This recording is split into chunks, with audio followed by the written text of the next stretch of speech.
زمین کو فرش بنایا، آسمان کو چھت بنایا، پھر آسمان سے پانی برسایا جس کے ذریعے پھل نکالے، اور وہ بھی کسی اور کے لیے نہیں، رزق لکم، تمہارے رزق کے لیے، وہ بھی تمہارے رزق کے لیے۔ یہ ساری نعمتیں تمہیں دی ہیں، اب فلا تجعلوا للہ اندادا، اب تم اللہ کے ساتھ کسی کو شریک نہ بناؤ، وانتم تعلمون، اور تم جانتے بھی ہو، تمہیں خبر بھی، تمہیں پتہ ہے کہ عبادت اللہ کی کرنی چاہیے، تمہیں پتہ ہے کہ نماز پڑھنی چاہیے، تم جانتے ہو کہ نوافل ادا کرنی چاہیے، تمہیں پتہ ہے کہ سجدے آنکھیں بند کر کے جھوٹ کی زندگی جی کے، اپنے ساتھ بددیانتی کر کے، دھوکہ دے کے، اپنے آپ کو دائیں بائیں اپنے آپ کو کہیں مصروف رکھ کے کچھ وقت ضائع تو کر لیتے ہو، پر تمہیں پتہ تو ہے نا کہ عبادت اللہ کی کرنی، تمہیں اس کی خبر ہے۔ فرمایا اس رب کی، دیکھیں نا، انسان پر اگر کوئی شخص نیکی کر دیتا ہے، احسان کر دیتا ہے، تو انسان اس کے سامنے پھر گردن نہیں اٹھا سکتا، یار یہ میرے مشکل وقت کا دوست ہے، اس نے میرے ساتھ نیکی کی، کبھی بھی گردن نہیں اٹھائے گا، جھکا کے رکھے گا۔ تو اگر عام کوئی نیکی کر دے تو اس کے سامنے انسان کبھی گردن نہیں اٹھاتا، تو جو رب ساری نعمتیں عطا فرمائے، جو کہے کہ تیری تخلیق میں نے کی، تجھ سے پہلوں کو بھی پیدا میں نے کیا، تیرے لیے زمین کا بچھونا بھی میں نے بچھایا، آسمان کی چھت بھی میں نے لگائی، تیرے لیے زمین سے ساری اناج کو، پھل کو، کھیتیوں کو نکالا بھی تیرے لیے، اب تو اس طرح کر کہ تو میری عبادت کر، تو میری بارگاہ میں جھک جا۔ بہت سارے نشے لوگوں کو لگے ہوئے ہوتے ہیں، ہر آدمی کوئی نہ کوئی نشہ کرتا ہے، کوئی دولت کا کرتا ہے، کوئی شہرت کا کرتا ہے، کوئی اپنی تعریف کا نشہ کرتا ہے، دو چار لوگوں سے تعریف سن کے مطمئن ہو جاتا ہے۔ ناراض تو نہیں ہو گیا اس جملے سے؟ آپ کرتے ہیں لوگ دولت کا نشہ بھی، یہ جب نقصان ہوتا ہے تو بندے بیمار نہیں ہو جاتے، پیسے ڈوب جاتے ہیں تو لوگ بیمار نہیں ہو جاتے، تو اس کا مطلب یہ ہوتا ہے کہ نشہ ٹوٹ گیا ہے۔ اب بیک ہوئے ہیں نا تھوڑے سے تو کانپتے ہیں، تڑپتے ہیں، پریشان، نشہ ہی اسی طرح ہی کرتا ہے نا، نہیں ملتا تو پریشان ہوتا ہے۔ یہ سارے نشے ہیں، مختلف قسم کا نشہ۔ ہم مانتے نہیں اس بات کو، تسلیم نہیں کرتے، کیونکہ تسلیم کرنا بڑا مشکل کام ہے، اس کے لیے تو بڑی ساری چیزیں جو ہیں وہ دبوچ کے اور بڑی سارے رستے پھلانگ کے آنا پڑتا ہے، تو بڑا مشکل ہے ماننا، ورنہ کرتے ہیں ہم، ہمارا مزاج ہے۔ یہ گھومنے پھرنے کا، دنیا دیکھنے کا بھی ایک نشہ ہے، یہ بہت ساری باتیں کرنے کا بھی ایک نشہ ہے، گپ شپ کا بھی ایک نشہ ہے۔ دو چار لوگوں کی جب تک پگڑیاں نہ کھول لیں، بعض لوگوں کو نیند نہیں آتی، یہ غیبت کا، چغلی کا، بددیانتی کا، یہ بھی ایک نشہ ہے۔ اس پر مولا رومی رحمۃ اللہ نے بڑا کلام لکھا ہے، وہ کہتے ہیں مانگ کے کھانے کا بھی نشہ ہے، مانگ کے کھانے کا بھی نشہ ہے۔ وہ کہتے ہیں کہ ایک بھیک مانگنے والی خاتون تھی، تو بادشاہ کے پاس بھیک مانگنے آئی، تو بادشاہ کو پسند آ کہ اس نے شادی کر لی، اب اس کو عادت تھی بھیک مانگ کے کھانے کی، تو کنیزوں سے کہا کرتی تھی کہ فٹافٹ نہ روٹی لے کے آیا کرو، میں 2-3 دفعہ مانگوں تو پھر لایا کرو، کیونکہ ایک نشہ ہے نا، تو میں مانگوں 2-4 دفعہ تو پھر۔ تو انسان بہت سارے نشے کرتا ہے، یہ مانتا نہیں، یہ موبائل، یہ فیس بک، یہ سارے نشے ہی ہیں، اپنی فوٹو لگا لینا، سارا دن اسی کو دیکھتے رہنا، اور بڑے بڑے سیانے بندے جو وزادار ہیں، بڑے وزادار لوگ ہیں، لیکن وہ بھی سنجیدگی کے قائل نہیں، اس طرح کے نشوں کا شکار ہیں۔ یہ سارے نشے ہیں جو ہم نے پال لیے۔ ہمارے صوفیاء، ہمارے بزرگ فرماتے ہیں کہ تم اس طرح کرو، اگر سارے نشوں سے بچنا چاہتے ہو تو سجدے کا نشہ شروع کرو، سجدے کا نشہ شروع کرو۔ یہ نا اقبال کہتے ہیں، عطار ہو، رومی ہو، رازی، آپ بات کو سمجھیں، عطار ہو، رومی ہو، رازی ہو، غزالی ہو، کچھ ہاتھ نہیں آتا بے آہ سحر گاہی۔ کہتے بہت بڑا صوفی ہو جیسے فرید الدین عطار تھے، بہت بڑا تصوف کا امام ہو جیسے امام غزالی تھے، بہت بڑا تفسیر کا استاد ہو جیسے امام رازی ہو، عطار ہو، رومی ہو، رازی ہو، غزالی ہو، پر کچھ ہاتھ نہیں آتا بے آہ سحر گاہی۔ اگر سویرے اٹھ کے روتا نہیں نا اللہ کی بارگاہ میں، اگر تہجد نہیں نہ پڑھتا، تو کچھ ہاتھ نہیں آتا بے آہ سحر گاہی، پھر اس کو کوئی چیز نصیب۔ میری بات کی سمجھ آ رہی ہے آپ حضرات؟ جب تک آپ سویرے نہیں اٹھتے، آپ اللہ اللہ نہیں کرتے، آپ کو نوافل کا چسکا نہیں، عبادت کا مزہ نہیں، فرمایا میری عبادت کرو، یہ شوق پیدا کرو، میں نے تمہیں پیدا کیا ہے۔ ہم لوگوں کے نشے، مختلف نشے، بڑا عجیب رنگ ہے۔ محفل کی صدارت کرنے والے بڑے پیر صاحب، بڑے القابات ہو، بیچ میں سے بندہ تلاش کرنے سے نہیں ملتا، اتنے بڑے لقب ہیں اس کے، لیکن وہ سج سور کے 2.5 گھنٹے بیٹھا رہا محفل میں، اور نماز کا وقت آیا تو اس نے مختصر سی پڑھی اور نکل گیا۔ ہلکے سے سجدے کیے. او اتنا بڑا عشق رسول نعت کا، او ہو کیا بات ہے. اور عشق رسول کا بہت بڑا پیغامبر، بہت بڑا مبلغ، وہ بیچارہ سمجھ ہی نہیں سکا کہ اللہ کے رسول نے فرمایا تو نماز پڑھ میری آنکھیں ٹھنڈی ہو جائیں گی. تو یہ نشے کے عادی تو ہیں پر حقیقت کے قائل نہیں. یہ بس ٹھیک ہے خوابوں کی دنیا میں لوگ زندہ ہیں، پر جن کو یہ جو نشہ تھا نا عبادت کا، یہ میرے رسول پاک کی چاہت ہے، یہ میرے نبی کریم علیہ السلام کی. آپ دیکھیں نا حضور مہینوں جا کے غار حرا میں بیٹھتے، کیا وہاں تبلیغ کرتے تھے، کوئی کتاب لکھتے تھے؟ رسول کریم علیہ السلام مہینہ رہتے غار حرا میں. کوئی نہ مجھے دیکھے، کوئی نہ مجھے ملے. حضور یہاں کیا ہے؟ فرمایا میں اپنے رب کی عبادت کروں گا. نبی کریم علیہ السلام نے سجدوں کے ساتھ پتھروں اور پہاڑوں کو آباد کر دیا، سجدوں کے ساتھ. آپ کا سجدہ آپ کو بہت ساری چیزوں سے چھڑا لیتا ہے، یہ بہت ساری جگہوں سے جھکنے سے بچا لیتا ہے. صوفیاء اولیاء یہ کیا کرتے تھے؟ یہ سجدے کا ذوق ہی تو پیدا کرتے تھے. سجدے کا ذوق شاہ عبدالعزیز دباغ رحمۃ اللہ تعالیٰ علیہ اپنے مریدوں سے فرمایا کرتے تھے کہ اگر تم پکے نمازی بن جاؤ نا، تہجد گزار ہو جاؤ، تو میرے پاس آنا جانا چھوڑ دینا. اور اس کی حضور کیوں؟ فرمایا میں تمہارے اور رب رسول کے راستے میں رکاوٹ نہیں بننا چاہتا ہوں، اور میرا مقصود ہے تمہیں وہاں تک پہنچانا. جب پہنچ گئے تو پھر میری ضرورت ختم ہو گئی. ہاں کبھی وسوس آئے، شک پیدا ہو، تکلیف ہو تو آنا، ورنہ میں نہیں چاہتا کہ میں رکاوٹ بنا رہوں.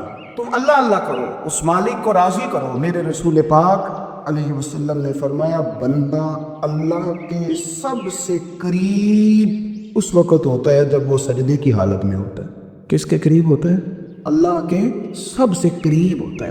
وہ بڑا نیڑے ہے رب کے، بڑا قریب ہے، اس لیے کہ وہ حالت سجدہ میں. وہ جب سجدے کرتا ہے نا، اس کی بارگاہ میں جب جھک جاتا ہے. آپ ذرا سجدے کی کیفیت دیکھیں نا، زبان بھی یہاں ہے، آنکھ بھی یہاں ہے، کان بھی، عقل بھی ساری، اس نے سارا کچھ رکھ دیا سجدے. آپ وہ کبھی پیچھے جائیں تو دیہاتوں میں کہا جاتا تھا ناک سے نکیریں نکالو. بہت بڑی سزا ہوتی تھی نا، ناک سے نکیریں نکالو، بڑی سزا ہوتی تھی. تو اس نے کہا مالک مجھے کسی نے کہا نہیں، پر دیکھنا میں نے رکھ دی ساری عقل سجدے میں، اور رکھ کے کہا کیا؟ سبحان ربی یل، اللہ میں پست ہوں تو اعلیٰ، اللہ تو میرا رب ہے اور تو سب سے اعلیٰ. اور فرمایا جب یہ اس کیفیت میں ہوتا ہے تو پھر یہ اپنے رب کے قریب ہوتا ہے. کثرت عبادت، نوافل. ہمارے ہاں عمرے کی قرآن اندازی محفلوں پہ ہونے لگ گئی ہے، حالانکہ حدیث سے ثابت نہیں. میں دوستوں سے کہتا ہوں جائز ہے، کرنی چاہیے، عمرے کی قرآن اندازی جائز ہے، پر کسی حدیث میں نہیں آئی کہ قرآن اندازی کرو عمرہ کرو. حدیث میں قرآن اندازی یہ آئی ہے کہ نبی پاک علیہ السلام نے فرمایا تمہیں پتہ چل جائے نا پہلی صف کا ثواب کتنا ہے، تم قرآن اندازی کرو. عمرے کی قرآن اندازی کا تو پوسٹر چھپتا ہے، تو یہ والی قرآن اندازی کب ہونی ہے؟ ہونی چاہیے کہ نہیں؟ حضور نے فرمایا تمہیں پتہ چلے کہ اس کا ثواب کتنا تو تم قرآن اندازی کرو، تم قرآن ڈالو. جب آپ نماز پڑھ رہے ہوتے ہیں، جب آپ کا مصلی آباد ہوتا ہے، صلاح الدین ایوبی ایک بزرگ سے ملاقات ہو گئی، بیت المقدس پر قبضہ تھا عیسائیوں کا. تو صلاح الدین بڑے پریشان تھے. بابا جی کہنے لگے پتر کیا ہوا؟ کہنے لگے حضور پتہ چلا ہے دشمن کے 2 بحری بیڑے اسلحہ لے کے آ رہے ہیں. مسلمان پہلے ہی کمزور ہیں، اور اب اگر 2 بحری بیڑے اور آ گئے تو حضور مسئلہ بن جائے گا. تو میں پریشان ہوں کہ کس طرح یہ کم مسئلے والی ہماری فوج ہے کیسے مقابلہ کرے گی. تو بابا جی کہنے لگے پتر اس طرح کرنا، آج رات تو بھی دعا کرنا اور میں بھی کروں گا، تو بھی دعا کرنا. آپ ناراض نہ ہونا، ہم تو پیروں والے ہیں، ہم تو پیروں کے نوکر غلام ہیں، ہمارا تو گزارا ہی نہیں، ہمیں تو ملتا ہے سارا کچھ وہاں سے. پر میرا سوال یہ ہے کہ تعویذ لینے جاتے ہو نفل کیوں نہیں پڑھتے، رات اللہ اللہ کیوں نہیں کرتے؟ یہ بھی تو ہمارے بزرگوں کا ہی طریقہ ہے، انہوں نے تو ہمیں سکھایا ہے. صلاح الدین ایوبی سے بزرگوں نے کہا کہ رات آج نا اللہ اللہ کرنا، تو میں تیرے لیے دعا کروں گا، تو بھی دعا کرنا. تو بندہ جب دکھی ہوتا ہے تو سجدہ کرتا ہے، تو پھر ہی تو مصلی بھیگ جاتا ہے، پھر ہی تو مزہ آتا ہے. سکھی بندہ تو کعبے جا کے نہیں ہوتا. دکھی تھے، تکلیف تھی، تو سر رکھا سجدے میں تو تڑپ گئے. اور وہ بابا جی کہتے ہیں میں مسجد آیا تو صلاح الدین چیخے مار کے رو رہا تھا اور کہہ رہا تھا مالک میں کوئی اپنی شان کے لیے تو نہیں نہ لڑ رہا، اللہ کو میں کوئی قبضوں کے لیے تو نہیں لڑ رہا، مالک تیرے لیے لڑ رہا ہوں، مجھے بے آبرو نہ کرنا، میری مدد فرمانا. کہتے ہیں میں آیا تھا کہ مسجد میں دعا کروں گا، پر صلاح الدین ایوبی کو روتے دیکھا تو میں لوٹ گیا. تو سویرے صلاح الدین ملے تو بڑے خوش تھے. میں نے کہا پتر کیا ہوا؟ کہنے لگے حضور وہ بحری بیڑے 2 آ رہے تھے نا اسلحہ لے کے، دونوں ڈوب گئے پانی میں ڈوب گئے. تو بابا جی کہنے لگے صلاح الدین وہ پانی میں نہیں ڈوبے، وہ تیرے آنسوؤں میں ڈوب گئے، وہ غرق ہو گئے. وہ جب تو نے مصلی آباد کیا تو وہ تیرے آنسوؤں میں ڈوب گئے، وہ غرق ہو گئے، وہ تباہ، اتنے قیمتی تھے تیرے آنسو کے بہا لے گئے دشمن کے بیری بیڑوں کو۔ میرے بھائی، میرے عزیز، سمجھ لیں اس بات کو ہمیشہ کی، اور اس پر غور کرنے اچھے طریقے سے کہ میرے رسول کریم سید عالم صلی اللہ علیہ وسلم نے نا ہماری توجہ دلائی، حضور نے ہمیں بتلایا، ہمارا ذوق بڑھایا عبادت کی طرف۔ ایک صحابی تھے حضرت ابو فاطمہ رضی اللہ تعالیٰ عنہ، یہ ترمذی شریف کی حدیث ہے۔ نبی پاک علیہ السلام نے فرمایا، ابو فاطمہ قیامت کے دن مجھ سے جلدی ملنا چاہتے ہو کہ دیر کے ساتھ؟ تو کہنے لگے، حضور کون ہوگا جو دیر سے ملنا چاہے گا؟ ہم نے تو جان دے دی وعدہ دیدار پر۔ اعلیٰ حضرت فرماتے ہیں جان دے دی وعدہ ہے اور نقد اپنا دام ہو ہی جائے گا۔ مجھے لگتا ہے کہ یہ سودا نقد و نقد ہو جانا ہے، کیونکہ ہم نے جان دے دی وعدہ دیدار پر۔ آپ نے وعدہ کیا تھا کہ مریں گے تو پھر زیارت ہوگی، تو مر گئے ہم زیارت کی خاطر۔ جان دے دی وعدہ دیدار پر، تو نقد اپنا دام ہو ہی جائے گا۔ اے رضا، ہر کام کا ایک وقت ہے، دل کو بھی آرام ہو ہی جائے گا۔ تو حضرت ابو فاطمہ رضی اللہ تعالیٰ عنہ سے نبی پاک صلی اللہ علیہ وسلم نے فرمایا، جلدی ملنا چاہتے ہو کہ دیر سے؟ اس کی، حضور فٹافٹ ملنا ہے، میں نے قیامت کے دن آپ سے جلدی ملنا ہے۔ تو نبی پاک علیہ السلام نے فرمایا، پھر اس طرح کرنا، دنیا میں رہ کے سجدے زیادہ کرنا، پھر سجدے زیادہ کرنا، قیامت میں ملاقات جلدی ہو جائے گی، قرب ملے گا تمہیں۔ اپنے بچوں کے اندر لیکن ہم شوق پیدا کرتے ہیں، ہمیں صحیح لفظ نہیں بولنے آتے، پر ہم بچوں میں شوق پیدا کرتے ہیں کہ پتر ڈاکٹر بن جائے گا تو بڑا نفع کرے گا، تو لوگوں کی خدمت کرے گا، ملک و ملت کی خدمت کرے گا، تیرے ابا کا نام روشن ہوگا، تیرے دادا کی تعریفیں ہوگی۔ ہم یہ ذوق پیدا کرتے ہیں، ہم اپنے نوجوانوں کے اندر یہ فکر پیدا کرتے ہیں، انہیں ہم سمجھاتے ہیں کہ میاں جب تم پڑھو گے، محنت کرو گے تو فلاں آدمی کی طرح تمہارا نام ہوگا۔ یہ جتنا ذوق ہم بچوں کے اندر ان چیزوں کو پیدا کرتے ہیں، ہمیں حکم ہے کسی طرح ہم ذوق پیدا کریں کہ پتر نماز پڑھے گا تو اللہ راضی ہو جائے گا، تو سجدہ کرے گا۔ دیکھیں نا میرے رسول کریم علیہ السلام نے فرمایا، 7 سال کے بچے کو مسجد لے کے جاؤ، یعنی اسے شوق دلاؤ، اس کے اندر یہ خاصیت پیدا کرو کہ اس کا دل کرے مسجد میں جانے، اس کے اندر یہ خصوصیات لاؤ کہ وہ ہمارے یہاں نا ہر چیز کو پروموٹ کیا جا رہا ہے، ہر چیز، یعنی سر سنگیت سکھانے کے لیے اکیڈمیاں بن گئی ہیں، ہر شے پروموٹ ہو رہی ہے۔ عبادت کا جذبہ کم ہوتا ہے، اللہ کا ذوق ہمارے اندر نہیں رہا، اور اتنا مشکل ہم نے اپنے لیے بنا لیا ہے کہ وہ بندہ جو بڑی زبردست مذہبی گفتگو کر رہا تھا اور تگڑی بات کر رہا تھا، کیا بات ہے، لیکن نماز کے بارے میں کمزوری دکھا جاتا ہے، نوافل کے بارے میں وہ چپکے سے نکل جاتا ہے۔ امام احمد بن حنبل رحمۃ اللہ تعالیٰ علیہ، مسند امام احمد بن حنبل 14 جلدوں میں ہے مارکیٹ میں، اور مجھے تو خیر پسند ہی پڑی ہے، میں نے کئی دفعہ پڑھی ہے۔ اور کیا بات ہے، امام احمد بن حنبل کیسے تگڑے قسم کے محدث تھے، اور اللہ نے کتنا انہیں اعزاز عطا فرمایا ہوا تھا۔ یہ کوڑے بھی کھاتے تھے دین کی خاطر، سارا کرتا لہو سے بھر بھی جایا کرتا تھا، بڑا اعزاز والا شخص تھے، بڑے اعزاز والے۔ حدیثیں جمع کرنا، حدیثیں لکھنا، حدیث پڑھانا، سارا دن رہتے تھے، کہہ سکتے تھے کہ میں کر تو رہا ہوں کام، اور حدیث بھی موجود ہے کہ عالم عابد سے افضل ہوتا ہے، پر اس کے باوجود امام احمد بن حنبل رحمۃ اللہ علیہ 300 نفل فرض نمازوں کے علاوہ پڑھا کرتے تھے، 300 نوافل روز پڑھا کرتے تھے۔ ان کے بیٹے نے کہا، ابا جی مکان خریدنا ہے تو کچھ جگہ کہاں کر کے لوں، بہت ساری آبادیاں، تو فرمایا پتر وہاں لینا جہاں مسجد قریب ہو۔ میرے رسول کریم سید عالم صلی اللہ علیہ وسلم اتنا پسند کرتے مسجد کو، اتنا پسند کرتے نماز کو، کہ رسول کریم صلی اللہ علیہ وسلم تہجد کی نماز بھی پڑھتے، پھر حضور فجر کی نماز بھی پڑھتے، نبی پاک وتر کو الگ کر کے پڑھتے، عشاء کے ساتھ نہیں پڑھتے۔ یہ تو ہمیں سے اجازت دی ہمارے بزرگوں نے کہ بعد میں اٹھے گا کون علیحدہ وتر پڑھنے کے، عشاء کے ساتھ پڑھ لو۔ وتر پڑھتے، تہجد پڑھتے، فجر پڑھتے، اشراق پڑھتے، چاشت پڑھتے، پھر مغرب کی نماز کے بعد 6 رکعت اوابین پڑھتے، پھر رات کو صلاۃ اللیل پڑھتے۔ سیدہ عائشہ صدیقہ کہتی ہیں زمانہ سو جاتا اور میرے رسول مصلی بچھا کے کھڑے ہو جاتے، او یار کھیتی باڑی کر کے نہیں، محنت مزدوری کر کے نہیں۔ جناب عائشہ کہتی ہیں میں یہ بھی دیکھتی کہ حضور ایک آیت شروع کرتے تو ساری رات اسی کو پڑھتے، اور میری نظر جاتی تو قدم مبارک پہ ورم آ جاتا۔ یار نماز پڑھ کے اتنی مشقت کر کے، اتنی جد و جہد کر کے ورم آ گیا، یا رسول اللہ اتنی محنت کیوں کرتے ہو؟ فرمایا فلا اکون عبدا شکورا، کیا میں اپنے رب کا شکر گزار بندہ نہ بنوں؟ صحابہ کا ذوق عبادتوں کا، ریاضتوں کا، تلاوتوں کا، طبیعت ہے ان کی، وہ ایک دوسرے کو، حضرت مولا علی شیر خدا کرم اللہ تعالیٰ وجہ الکریم کے زمانے میں روم کے بادشاہ نے کہا یار یہ مسلمانوں کا پتہ تو کرو، یہ آخر کیوں اتنے زیادہ مجاہد ہیں؟ اس زمانے میں جاسوس بھیجنے کا مزاج تھا، اب تو جاسوس پکڑا جاتا ہے، اب تو جاسوس اور جاسوسی کا شوق ویسے آج بھی ہے. عرض کروں تھوڑی سی بات اس عنوان سے. پتہ کیا ہمارا مسئلہ ہے؟ ہم جہاں جاتے ہیں نا وہاں تھوڑی خوشبو سونگنے کی کوشش کرتے ہیں. وہ کیا ہے تو یہ کیا ہے تو ادھر کیا ہے تو تھوڑا سا ادھر کیا ہے. میرے رسول پاک پڑھیے درود شریف سارے پڑھیے ذرا زور سے صلی اللہ تعالی. نبی پاک علیہ السلام نے فرمایا جاسوسی نہ کرنا ورنہ تم بندوں کو خراب کر دو. اور فرمایا اس طرح نہ ہو کہ تم کسی کے آپ کھول نہ نکلو تو تمہارے پہلے کھول جائیں. یہ جو ذوق ہے نا یہ ختم کریں. چھوڑیں مطلب آپ کس چکر میں پڑے ہوئے ہیں. اتنی زیادہ توجہ کرنے کی کیا ضرورت ہے. نے کام سے کام رکھی. اس میں بندہ تھوڑا سا نا آسان رہتا ہے. یہ جو بہت زیادہ ٹٹولنے والے لوگ ہوتے ہیں نا وہ بیچارے کی عمر ٹٹولتے ہی گزار دیتے ہیں. اس لیے کہ مزاج ہی بہت پکا ہے. بوری کا منہ کھول کے اندر تک ہاتھ ڈالنا تو پھر کئی دفعہ سامنے سے بچھو بھی لڑ جاتا ہے. خرابی ہوتی. تو جاسوسی کی جاتی تھی. اس نے بھی جاسوس بھیجے کیونکہ قبیلوں کے لوگ تھے کچھ مسلم کچھ کافر پہچانے نہیں جاتے تھے لوگ. تو کچھ لوگ اس نے بھیجے. انہوں نے آ کے نا تحقیق کی ریسرچ کری کہ آخر ماجرا کیا ہے. تو واپس جا کر انہوں نے رپورٹ دی نا روم کے بادشاہ کو. اس رپورٹ کا ایک جملہ بڑا شاندار ہے. وہ کہنے لگا بادشاہ ہمیں مسلمانوں کی کوئی سمجھ نہیں آئی. ہمیں کوئی سمجھ نہیں آئی. انہوں نے کہا کیوں نہیں سمجھ آئی. کہنے لگے یار عجیب بندے ہیں. جب رات مصلے پہ بیٹھتے ہیں تو یوں لگتا ہے ان کا دنیا سے رشتہ ہی کوئی نہیں. کوئی کسی کو نہیں جانتا. کوئی اپنے دکھ سنا کے رو رہا ہے کوئی اپنی بات کر کے رو رہا ہے. لگتا ہے کہ ان کا کوئی رشتہ ہے ہی نہیں جب مصلے پہ بیٹھتے ہیں. اور فرمایا جب سویرے یہ جہاد کرنے نکلتے ہیں تو لگتا ہے ان سے زیادہ دلیر ہی کوئی نہیں.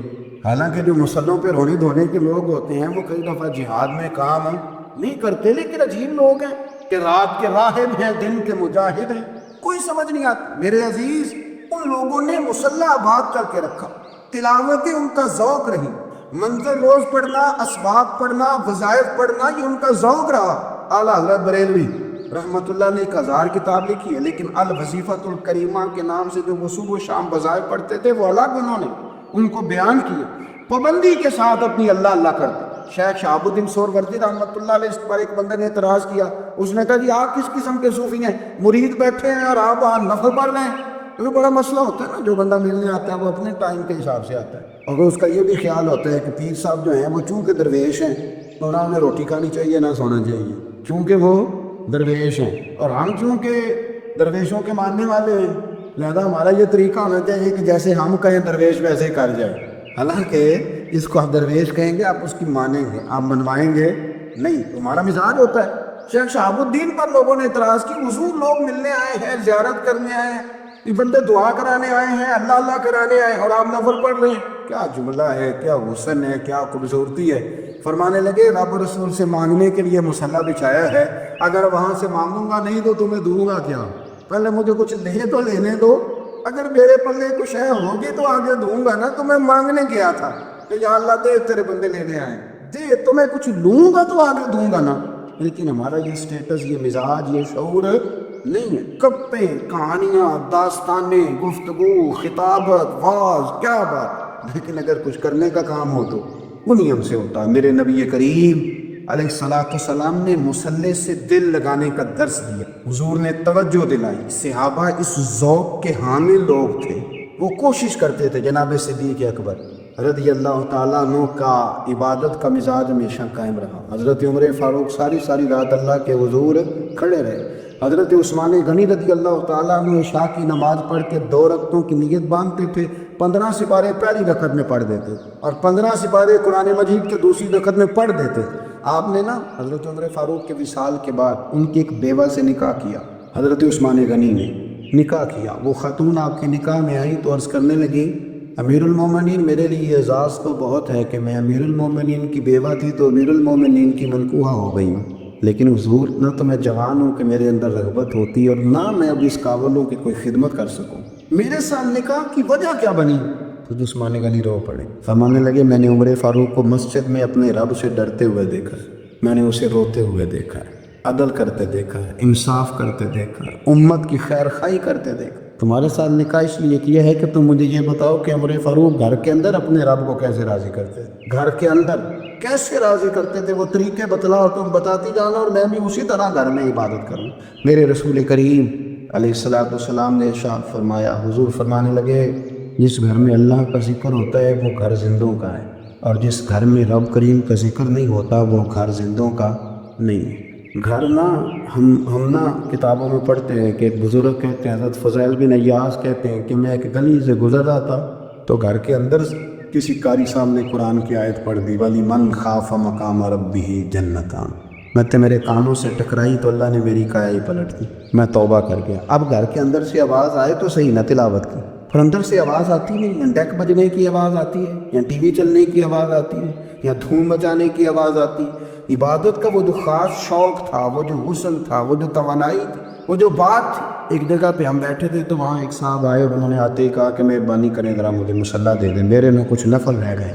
تو میں نے وضو کر لیا تو کوئی مصلی مل جائے، مصلی انہیں دے دیا گیا، وہ مصلی لے کے چلے گئے۔ تو پیچھے ایک صاحب نے تبصرہ کیا، کہنے کتنا ریاکار بندہ ہے، لوگوں کو دکھا رہا ہے کہ میں نفل پڑھتا ہوں، ہے کو بات کرنے والی۔ میں نے اسے کہا، میں نے کہا تو مہربانی کرنا، اس طرح کی ریاکاری تو بھی کر، پکڑ مصلی اور جا تو بھی تھوڑی ریاکاری کر کے آ، اٹھ ذرا شکر کر۔ تو یہ ریاکار بھی ملا ہے، کوئی نفل پڑھ کے ریاکاری کر رہا ہے۔ اللہ کا میں کہتا ہوں کو پڑھے تو صحیح نہ جا، یہ کوئی دور ہے نفل پڑھنے کا، اس میں تو لوگوں کا مزاج ہی نہیں، طبیعت ہی نہیں۔ میں نے کہا چل مہربانی کر یہ لے مصلی اور تو بھی جا تھوڑی سی کر ریاکاری، کرو تو صحیح نا، مزاج ہی نہیں، ذوق۔ جمعے کی نماز پڑھ کے یوں دنیا بھاگتی ہے، او ہو پتہ نہیں کون سی پیچھے آگ تھی جو بجھائی جائے گی۔ اور آج تک لوگ مسئلہ پوچھ رہے ہیں کہ جمعے کی بعد والی سنتیں کتنی ہوتی ہیں۔ میں نے کہا کتنے سال ہو گئے جمعہ پڑھتے، کتنے سال ہو گئے، ابھی تک سنتوں کا نہیں پتہ، ابھی تک نہیں علم کے پہلے کتنی رکھتے ہیں اور بعد میں کتنی رکھتے ہیں۔ فجر کی سنتیں کب پڑھنی چاہیے؟ سنو فجر کی سنتوں کے بارے میں۔ میرے رسول کریم سید عالم صلی اللہ تعالیٰ علیہ وسلم سے ایک صحابی نے پوچھا تھا، حضور میری فجر کی سنتیں رہ گئیں یا رہ جاتی ہیں تو حکم کیا ہے؟ کیا انداز ہے حضور؟ بخاری مسلم کے لفظ سنو، حضور سید عالم صلی اللہ علیہ وسلم فرمانے لگے، اس نے کیا پوچھا تھا، حضور جواب کیا دیتے؟ فرمایا فجر کی سنتیں کبھی نہ چھوڑنا، فجر کی پہلے دو سنتیں کبھی نہ چھوڑنا۔ یا رسول اللہ صلی اللہ تعالیٰ علیہ وسلم میری رہ گئی یا رہ جاتی ہیں؟ فرمایا فجر کی دو سنتیں نہ چھوڑنا، فرمایا فجر کی پہلی دو سنتیں مجھے دنیا اور دنیا کے اندر جو کچھ ہے وہ سب سے زیادہ پیاری ہے۔ فجر کی دو سنتیں دنیا اور دنیا میں جو کچھ ہیں مجھے وہ سب سے زیادہ پیاری ہے، اس لیے فجر کی سنتیں نہ چھوڑنا۔ اپنا ذوق، اپنی طبیعت، ہم نے نا ذوق غلط بنا لیا۔ اگر 20 بندے کہہ بھی دیں گے تو نے بڑی شاندار تلاوت کیا تو کیا اس سے بنے گا؟ 100 بندہ کہہ بھی دے تیری کیا بات ہے، کیا بات ہے نعت خاں کی، کیا بات ہے علامہ صاحب کی، پیر صاحب کی، پیر مہر علی شاہ صاحب رحمۃ اللہ علیہ۔ آپ تشریف فرما تھے تو آپ کے ایک ہی بیٹے بابو جی جن کو کہا جاتا ہے، جس دن صاحبزادے پیدا ہوئے تو خادم نہ وہاں سے نکلا۔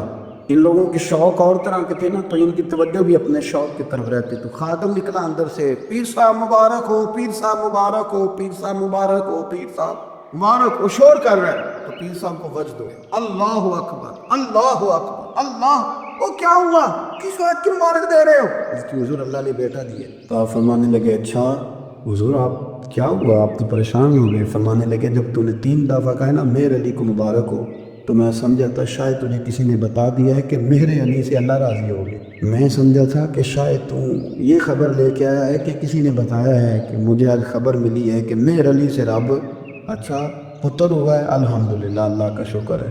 پر میرے لیے مبارک کا دن وہ ہوگا جب میرا رب کہے گا کہ میں مہر علی سے راضی ہوں، میرے محبوب کہیں گے کہ میں مہر علی سے۔ آپ بات کو سمجھیں، شوق ہی کسی اور طرف تھا، دل ہی کہیں اور لگا ہوا تھا، طبیعت ہی کہیں اور مائل تھی۔ کوئی وظیفہ پوچھتے تھے تو پڑھتے تھے وہ لوگ، کچھ اللہ اللہ انہیں بتائی جاتی تھی تو کرنے کا ذوق رکھتے تھے، طبیعت تھی، قائل تھے۔ حضرت ربیع